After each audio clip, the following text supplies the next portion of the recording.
하나님 말씀 에베소서 4장 22절에서 24절 말씀. 에베소서 4장 22절에서 24절 말씀.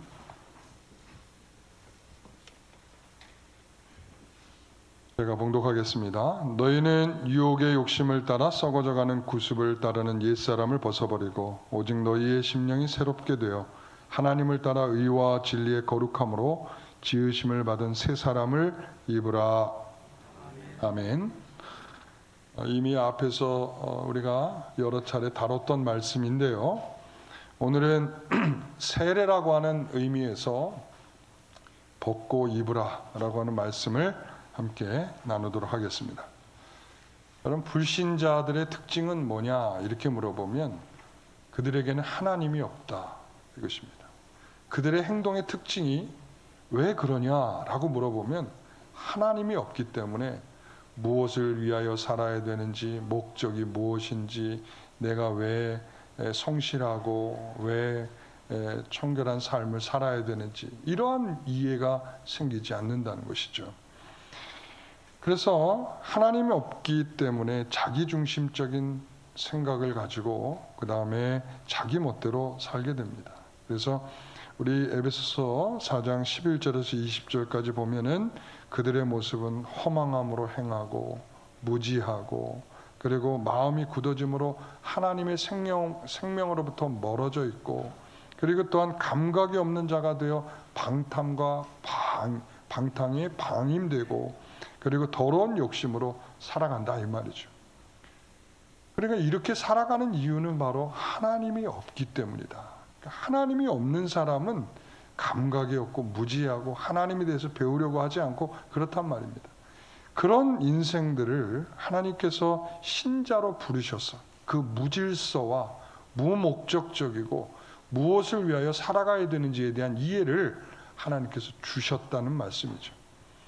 그래서 허물과 죄로 죽었던 너희를 살렸다. 하나님께서는 그래서 죽을 수밖에 없는 너희들의 인생을 하나님이 살리셨다. 그리고는 은혜로 풍성하게 주셔서 그리스도를 통하여 그리스도의 피로 말미암아 속량 곧 죄사함을 받게 하셨다. 이렇게 말씀하고 있습니다. 자, 이런 큰 은혜를 받았습니다. 죽은 자리에서 살아나게 됐고요. 죽을 심판을 받아야 될 인생을 위해서 그리스도를 통해서 구속받게 되는 굉장한 은혜를 입게 되었습니다. 그래서 신자로 부르셨죠. 그렇다면 조금 전에 앞부분에서 언급했던 불신자와 같은 모습은 신자에게는 없겠죠? 없겠죠? 없겠죠? 그렇죠? 그런데 지금 여러분들이 자신 있게 대답을 안 하시는 이유처럼 우리에게도 여전히 허망한 인생들처럼 낭비하면서 살고요. 그리고 무지하고요. 감각이 없고요. 그리고 또한 마음이 굳어져서 하나님을 위해서 어떻게 해야 되는지에 대한 생각들이 짧단 말이죠. 그리스도에 대해서 배우지 않으려고 합니다. 우리가 신자가 됐다고 말은 하는데 그 신자로서 우리가 받을 큰 유익에 대해서 배우는 일 앞에서는 인색해요. 여러분, 그래서 어떤 분이 이렇게 말하더라고요. 신자와 불신자의 차이는 한 끗 차이다. 왜 한 끗 차이입니까? 그랬더니 알고 죄를 짓느냐 모르고 죄를 짓느냐 그 차이다. 좀 슬프더라고요. 이 대답이 굉장히 슬프더라고요. 그러니까 이미 그는 불신자와 똑같다라는 말을 하고 있잖아요. 그렇죠? 그런 것은 아니거든요. 우리가 어떻게 불신자와 똑같이 죄를 짓는 것이겠습니까? 알고 짓느냐 모르고 짓느냐 그 차이가 아니라 우리는 좀 더 다른 차원에서의 다름이 있다는 것을 생각할 줄 알아야 합니다. 그래서 오늘 본문에서 말하는 것처럼 너희는 유혹의 욕심을 따라 썩어져가는 구습을 벗어버리고 그리고 또한 하나님을 따라 의와 진리의 거룩함으로 지음받은 새 사람으로 입는 것, 이 벗고 입었다는 사실을 우리는 좀 생각하면서 과연 이것은 우리에게 신자가 되고서도 그냥 알고 죄를 짓는 정도의 수준으로 끝나야 되는 것인가를 좀 더 생각을 해봐야 할 것입니다. 사랑하는 성도 여러분, 분명한 것은 벗고 입는 것이, 이 누더기 같은 옷을 벗었다면 정말 아름답고 찬란한 옷을 입은 것은 굉장히 다른 옷을 입고 있는 것입니다. 다른 옷이죠. 그 벗은 옷이 너무나 더럽고 누더기 같았기 때문에 벗었는데, 그리고 또 새롭게 입은 옷은 너무나 찬란하고 아름다운 옷을 입었는데, 그것을 어떻게 똑같다고 비교를 할 수 있습니까? 그 자체가 너무 이상한 비교 아니겠습니까? 그래서 그 안에는 엄청난 변화가 있다라고 하는 사실에 대해서 말씀하고 있는 것이죠. 에베소 1장 4절 5절 말씀을 한번 같이 읽어보겠습니다. 곧 창세전에 그리스도 안에서 우리를 택하사 우리를 사랑 안에서 그 앞에 거룩하고 흠이 없게 하시려고. 자, 거룩하고 흠이 없게 하시려고 창세전부터 우리를 부르실 계획을 세우셨다는 사실이죠. 그냥 알고 죄를 져라 이렇게 부르신 게 아니라 어떻게 해요? 거룩하고 흠이 없게 하시려고 우리를 창세전부터 부를 계획, 그런 자를 우리에게 어떻게 5절에 아들들이 되게 하셨다 이랬습니다.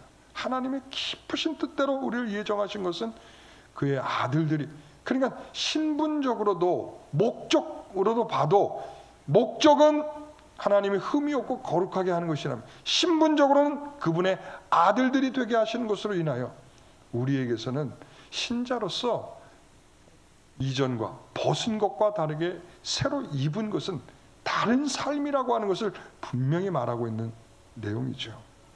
여러분, 우리는 옛사람을 벗고 우리는 새 사람을 입었습니다. 입고 벗는 것은 무엇으로 비유되는 것이냐면 세례와 같은 것입니다. 세례를 비유하는 것입니다.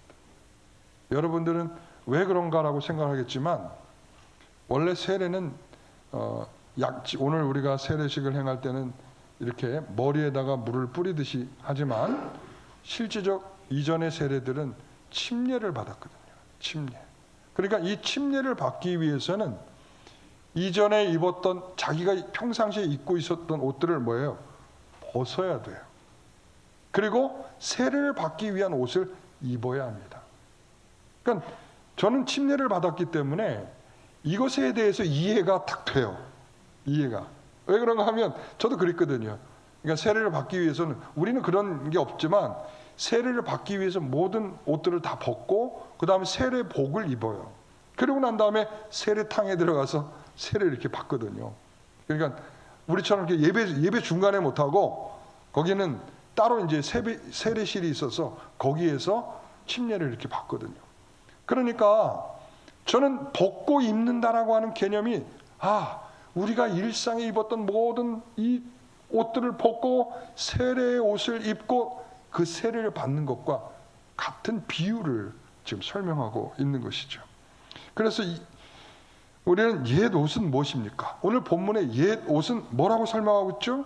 유혹의 욕심을 따라 썩어져 가는 구습이라 이렇게 말하고 있고요. 새 옷은 뭡니까? 의와 진리의 거룩함으로 하나님을 따라가는 것이라 이렇게 설명하고 있단 말이죠. 벗고 입는 것은 이처럼 따라라고 표현하고, 따라 뭐라고요? 따라서라고 하는 표현을 통해서 누구에게 속했냐라고 하는 문제로서 이 세례를 설명하고 있음을 우리는 알 수 있습니다. 벗고 있는 것은 누구에게 속했냐?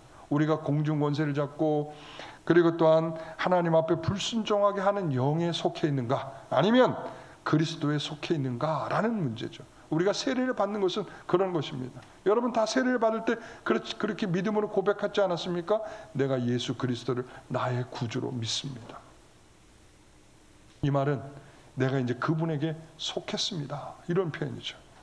세례는 바로 그래서 바울이 이런 표현을 쓰죠. 고린도전서 10장 1절 2절에 보면 구름과 바다 가운데에서 그가 세례를 받았다 이렇게 표현해요. 구름과 바다 사이에서 그가 모세와 함께 애굽으로부터 탈출하면서 홍해를 건너는 그 일이 뭐라고요?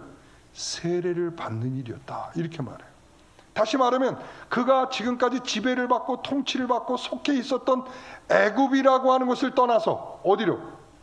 이제 가나안을 향하여 하나님에게 속하 있는 그 영역으로 접어들게 되는 그 첫 번째 단계가 뭐냐면 홍해를 건너는 세례였다는 사실이죠. 그러므로 이제는 그가 이전의 영역에서 새로운 영역으로 하나님께서 새로운 지배와 통치 가운데로 새로운 속한 위치로 바뀌게 된 것이 세례다. 이런 말이죠. 그래서 세례는 그리스도에게 속한 자이면서 그분과 연합한 자로서의 공적인 표를 우리에게 주시는 것입니다. 벗고 입는 것은 세례는 우리의 주인이 바뀌었다는 것을 믿음으로 고백하는 사람들에게 베푸는 것입니다. 여전히 예수를 믿지 않아요 라고 하는 사람한테 이 세례를 베풀 수 없는 이유가 바로 그것이 되는 것입니다. 또한 이 벗고 입었다는 말의 의미는 뭐냐면 죽고 살았다는 의미입니다. 죽고 살았다. 예수 그리스도와 함께 죽었고 예수 그리스도와 함께 살았다라는 의미로서 이 벗고 입었다는 의미입니다. 그러므로 우리는 유혹의 욕심을 따라 썩어져가는 구습을 뭐예요? 그런 탐욕의 상태가 죽었다 이런 말이고요. 그리고 이제 그리스도와 함께 그 영원한 것을 사모하며 그 영광을 사모할 줄 아는 마음으로 살아났다라는 의미입니다. 로마서 6장 3절 6절의 말씀을 보게 되면 이렇게 무릇 그리스도 예수와 합하여 세례를 받은 우리는 자 뭐라고요? 그의 죽으심과 합하여 세례를 받은 줄을 알지 못하니 그의 죽으심과 합하여 그가 죽으신 게 2000년 전에 이루어진 일이지만 지금 세례를 받는 자들은 그것과 뭐해서 연합하여 세례를 받게 됩니다. 그러니까 그분의 죽으심과 함께 우리가 어떻게 된다고요? 죽는 것입니다. 그래서 침례를 받을 때는 말이죠 이렇게 해요. 어떻게 하냐면 이 침례를 받는 사람을 이제 세례자가 이렇게 등을 받칩니다. 그래가지고는 이 사람을 이제 물에 이렇게 완전히 잠가버려요. 이렇게 머리부터 온 몸을 다 자 이제 예수 그리스도와 함께 이제 함께 노용제는 죽습니다. 딱 이러면서 담가버려요. 그러니까 그러면서 이제 일어나면서 뭐라고 하나? 이제 예수 그리스도와 함께 노용제는 살았습니다. 이렇게 이야기를 합니다. 그러니까 그분과 함께 죽었고 그분과 함께 살아나는 것이 세례단 말이죠. 그러니까 벗었습니다. 우리가 무엇을 벗었습니까? 우리의 탐욕스러운 우리의 이전의 삶들을 버린다, 죽었다 이런 말이죠. 여러분 그래서 우리의 정욕과 탐심은 우리 예수 그리스도와 함께 못 박는 것입니다. 오늘 우리가 살아갈 때 우리의 모든 마음들을 그런 마음으로 살아갈 수 있게 되시기를 바랍니다. 그런데 이제 여기서 이제 질문입니다. 그런데 이런 큰 은혜를 받고 신분적으로도 바뀌었고 그리고 또한 이렇게 이런 세례를 통해서 우리는 죽고 살아나는 엄청난 은혜를 얻었는데 그런데 왜 우리는 죄를 짓습니까? 왜 여전히 죄를 짓고 있습니까? 우리는 이것에 대해서 답해야 합니다. 우리 인간은 원래 약해서 그래요. 누가 다 하나님이 요구하는 걸 다 지킬 수 있는 사람 누가 있겠어요? 이거는 뻔뻔한 답입니다. 이렇게 답한 것은 정말 하나님을 믿는 태도가 아닙니다. 여러분 우리가 그리스도 앞에 하나님 앞에 선다는 것은 우리가 얼마나 비참한 인생인가를 아는 것입니다. 그분 앞에 우리가 서 있다는 것은 우리가 그분 앞에 예배한다는 것은 얼마나 우리가 죄인인가를 아는 것입니다. 우리가 그렇기 때문에 그분 앞에 서서 지금 이 예배하는 이 시간이 우리 스스로에 대해서는 굉장한 부끄러움과 수치와 창피함이 있어야 되는 것입니다. 그래서 여러분 왜 우리에게 이런 진정한 변화를 확인할 수 없는가라고 하는 질문에 대해서 저는 이 두 가지로 이렇게 답을 하고 싶습니다. 첫째는 뭔가 하면 우리의 본성이 악하며 죄성의 문제 때문이다. 우리의 본성이 악하다라는 거예요. 그러니까 우리가 이 본성이 악하기 때문에 문제는 뭐냐면 여기에 대한 계속적으로 바라보는 쪽이 달라지는 거예요. 바라보는 쪽이. 여기서 뭐라고 이렇게 말하죠. 오늘 본문에 너희는 유혹의 욕심을 따라 썩어져 가는 이라고 해요. 썩어져 간다라고 하는 것은 뭐냐면, 썩어져 간다는 말은 뭐냐면 침몰하는 배다 이런 말이에요. 침몰하는 배다. 여러분, 침몰하는 배가 있으면 여러분 타고 싶습니까? 같이 죽는데? 썩 빠지면 같이 거기에 타고 있는 사람들 다 죽을 수 있는데 여러분 침몰하는 배를 타고 싶습니까? 이게 죄인의 정말 불신자들은 그것이 침몰하고 있는 배라는 사실을 몰라요. 그렇기 때문에 거기에 타고 같이 침몰돼서 죽게 되는 것입니다. 죄의 결과는 사망으로서의 그 결과를 얻게 되는 것입니다. 그러나 신자가 되고서는 그 침몰하는 배를 타려는 마음을 갖지 않아야 되는데, 근데 자꾸 그걸 타고 싶은 마음들이 자꾸 생기는 거예요. 왜 그래? 그게 바로 우리가 가지고 있는 본성이에요. 죄성이라고. 우리가 예수를 믿고 나면 이 죄성이 사라지는 게 아니라 여전히 우리 가운데 있는 것입니다. 제가 예전에 그런 말을 했어요. 빨치산이 있었다. 빨치산이 그들이 여전히 남아가지고 전략적으로 가서 그냥 사람들, 우리 남한에 있는 사람들을 괴롭히고 또 다시 싹 숨고 그런 것처럼 우리의 마음 속에는 여전히 이 죄의 자소, 죄를 지을 수밖에 없도록 만드는 이 본성의 죄성이 우리 가운데 있다라는 말이죠. 그러니까 이 죄성은 자꾸 뭘 보도록 해? 그곳 침몰하는 배를 보면서 좋은데? 이 생각을 하도록 만드는 거예요. 자꾸 바라보고 싶은 생각을 만드는 거죠. 여러분, 회귀 본능이라는 게 있잖아요. 그렇죠. 우리 연어가 원래 알에서 부화되고 그 다음에 그것이 이제 자라가지고 저 먼 곳으로 갔다가 다시 어떻게 해요? 이 산란기가 되면 다시 돌아오잖아요. 야, 어떻게 저런 것을 거슬러 올라가나 하는데도 그 물고기들은 보면은 그것을 막 거슬러 올라가잖아요. 왜? 본능이에요, 그게. 그게 본능이야. 여러분, 비둘기도 있죠. 1000km 떨어진 곳에서 원래 태어난 곳으로 돌아옵니다. 놀랍죠. 우리 집에 계량기가 있는데요. 밖에, 아파트 밖에. 근데 이렇게 막아져 있어야 되는데 그게 막아져 있지 않아요. 어느 날 거기에 새가 날라왔어요. 새가 날라와서 거기다 알을 까고 그리고서는 이 먹이를 갖다 주면서 그리고는 얼마 있으니까 같이 이렇게 자라가지고 같이 날아가 버렸어요. 그러면서 끝난 줄 알았더니 그 다음 해가 되니까 또 다시 날라와가지고 거기다 알을 낳고 또 거기다가 또 새끼가 또 자라고 그 다음에 또 날아가더라고요. 이거 계속 하더라고요. 이 새들이 어떻게 자기가 살고 알을 낳고 태어나고 그리고 거기서 자라서 간지를 어떻게 알고 다시 그새 돌아와가지고 거기다가 또 알을 낳고 이런단 말이죠.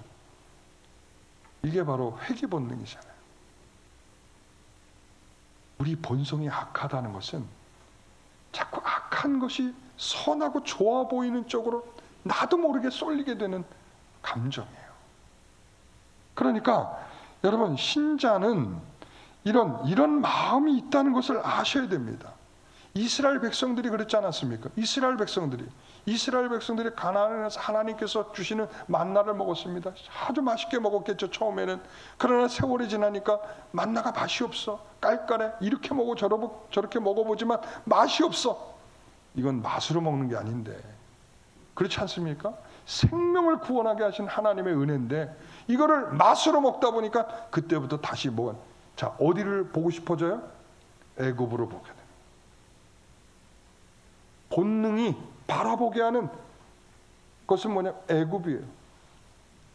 애굽은 말이야. 그곳에서 우리가 먹던 부추가 있었어. 마늘이 있었어. 오이가 있었어. 너무나 맛있는데 그들은 있잖아요. 애굽에서 어떤 일이 있었을까요? 그들은 애굽에 있을 동안에요. 고욕을 했어야 했습니다.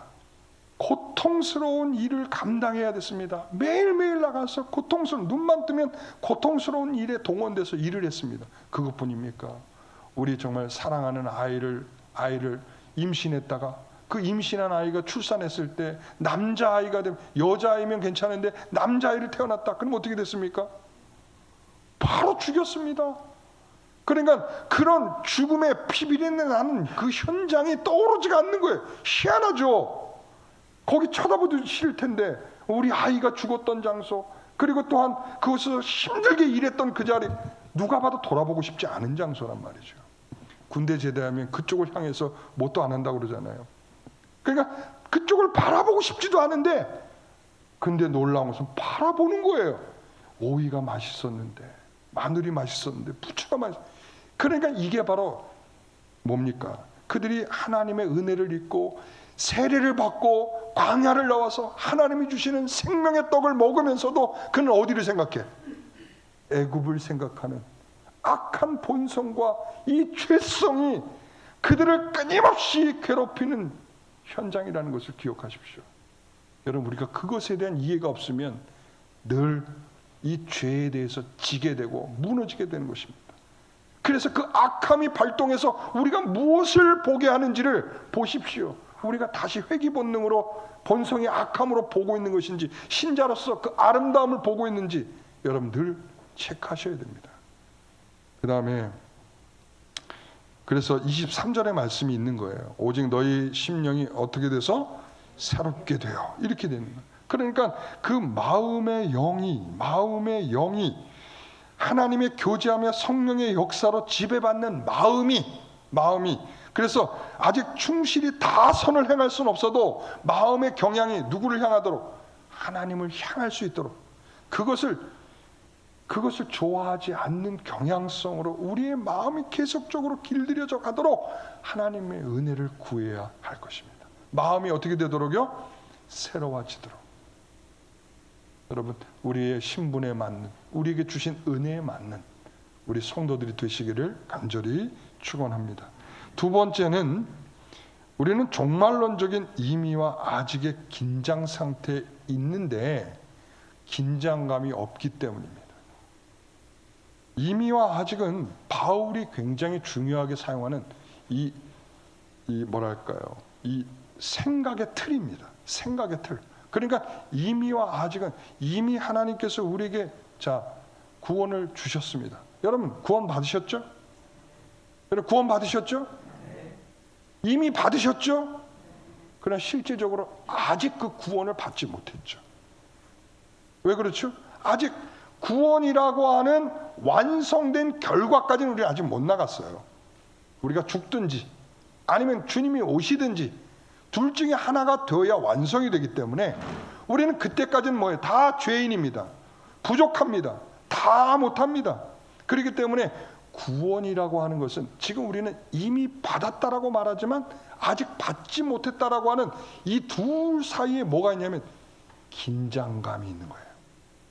이 긴장감이 없으면 이 느슨해지게 되고, 그리고는 나태해지고 신앙 중심적으로 되지 못하는. 그러니까 무엇과? 내가 구원받았다라는 내가 믿음의 안전성과, 그리고는 아직도 도달하지 못했다는 미완성의 결론이 우리를 항상 뭐하게 만들어요? 이렇게 살면 안 되겠구나를 만드는 거예요. 왜? 지금 다 끝났다 그러면 나 믿음 있으니까 나 구원받았어요 라고 끝난다 그러면 더 이상의 우리는 뭐 할 것이 없는 거죠. 그러니까 뭐라고 그러냐면 항상 우리가 지적받고 손가락질 받는 게 뭐예요? 하나님이 예정하셨으니까 그렇게 막 살아도 되냐 이거죠. 그럼 우리는 이미 그거는 하나님의 예정 밖에 있다라고 말할 수도 있어요. 왜?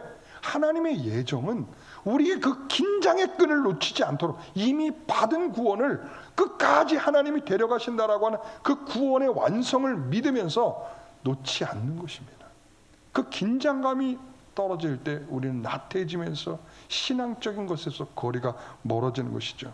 여러분 사도 바울이